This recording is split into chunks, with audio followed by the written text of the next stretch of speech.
right, moving on. So we've recently gotten a trailer for Zack Snyder's upcoming film, Rebel Moon.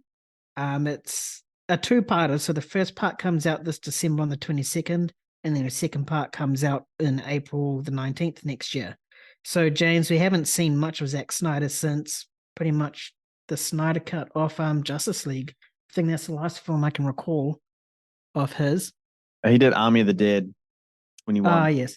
Yeah, Yeah. Okay. Yeah. I haven't seen that. So neither. this is pretty much his first film in like 2 years. Uh, Mhm. what are your thoughts on the trailer? The trailer itself, I liked it. I didn't really get much from it. It's a very new world, and it appears to be something very large in scale. But it has your typical Zack Snyder imagery, which I really do love.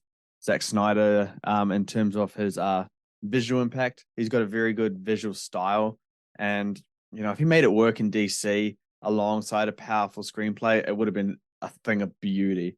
But here again, he's a master when it comes to visuals and these kind of movies. I think he's really, really built for it on a visual level. But again, it's always the weakness with Zack Snyder. It's always the screenplay. It's always style over substance. It's never he doesn't really have much substance in his movies. And I know like all these Snyder boys are gonna like come in here and get real mad at that, but it's true, and the results speak for themselves. But yeah, like I will wait to be excited. If part one's excited, then I'll obviously be excited for part two.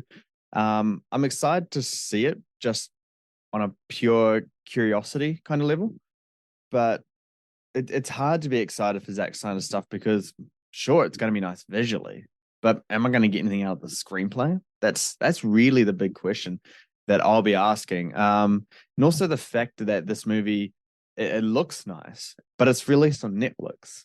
And so it's like, okay, well, I'm not going to have a great visual experience of the movie because I'll be watching on, sure, I got a nice OLED TV, but it's a TV at the end of the day. It's on a big movie screen with powerful sound.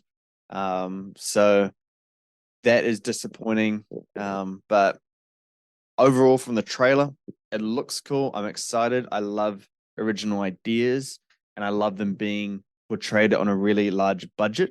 I know that part one and part two, they have a combined budget of 166 million. So that's something to look forward to. And yeah, but in terms of, I don't expect greatness. I don't even really expect a good movie. I just expect it to look nice and be kind of cool. But hopefully, Zack Snyder has a good screenplay behind him because, again, and I'll say this for Justice League, Batman vs Superman, and for Man of Steel, if you included his visual style with a really good screenplay, some of the best comic book movies ever, honestly. Like he could have made that. Definitely. It could have been there. And it could have started, DC could actually be ahead of Marvel because of the characters are far more iconic and greater. But we saw how it really went in the polar opposite direction. Um, but yeah, Yeah. that's Now not DC's DCU talk. suffering for it. Yeah, exactly. But yeah, I mean, I saw a little bit about this, and I know that Zack Snyder wants this to be a massive IP and a universe that can be built on. It's going to be in other types of media. I saw that, this is meant to be a part of a trilogy. There's a TV series that he has planned for this. There's a 4-player action game that's going to be available on Netflix games platform, whatever that means. Yeah, Netflix games. Yeah, there's going to be a video game, an animated short, a graphic novel. So I think he's really trying to build because it was meant to be like it's Zack Snyder's Star Wars. That's what everyone keeps saying. Yeah.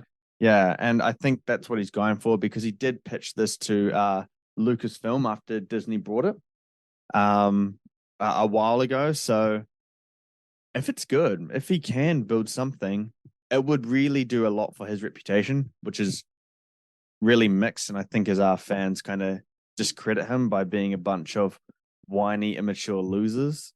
Um, so if he can create a franchise that is half of Star Wars in terms of scale and popularity, it's a very, very big accolade on a director's resume.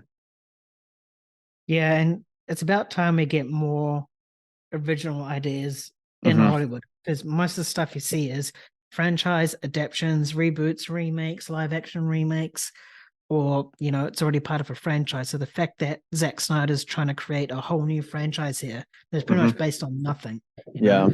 it's fantastic. The most recent franchise based on nothing is pretty much Avatar, which was Mm. 2009, which James Cameron made. After that, you could probably make a push for Star Wars, which was an actual original thing, Mm. not Yeah. based off anything. So, Yeah. it's very rare that we get these sort of things. So I hope it's good for Zack Snyder, because if he has all these things planned, um, if this first movie bombs, then it's going to be a bad look, or he won't be able to get that traction that he can get for it. Uh-huh. The fact that it releases on Netflix as well, I'm not quite sure how the money works in that aspect. So Yeah. it's gonna be a bit more difficult to say. Um, but Netflix obviously has faith in him, and faith in this franchise. So if they want to give him this whole two-part movie to kickstart this franchise and potentially go on, then they might see something in it. But again, it's Netflix. Their movies are quite hit and miss sometimes, mostly misses. In terms of Zack Snyder's visual style, you definitely saw it throughout the trailer. You have that iconic imagery of his, and then his Hmm. classic slow-mo shots in there as well. You love it, don't you? Because because it didn't come in until very late. I'm not a big fan of slow-mo, and I saw it, and I like when I was watching the trailer, I was like, oh shit, there's no slow-mo in this. This is like great for a Zack Snyder film. And then it happened. I was like, yeah, of course. Oh But yeah, man.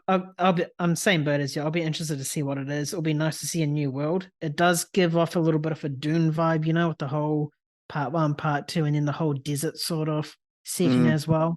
I have seen yeah. comparisons online, how it's saying that it's being compared to Dune as well. Yeah. Um, but I guess we'll have to wait and see. But I'm all Mm. excited for a new franchise being built. Yeah. I mean, it really does seem like a mixture of, Star Wars, even some Avatar in there and Dune as well. So, you're completely right. We want original material. When it comes, we shouldn't just be, oh, it's Zack Snyder. We're not excited for this. I think, we want original stuff coming because we're getting too much of, IP driven stuff. So I think this is good. Whether it does well or not, we'll have to see. Yeah, Yeah. definitely. Now, speaking of franchises, we move on to Frozen now. So we've already gotten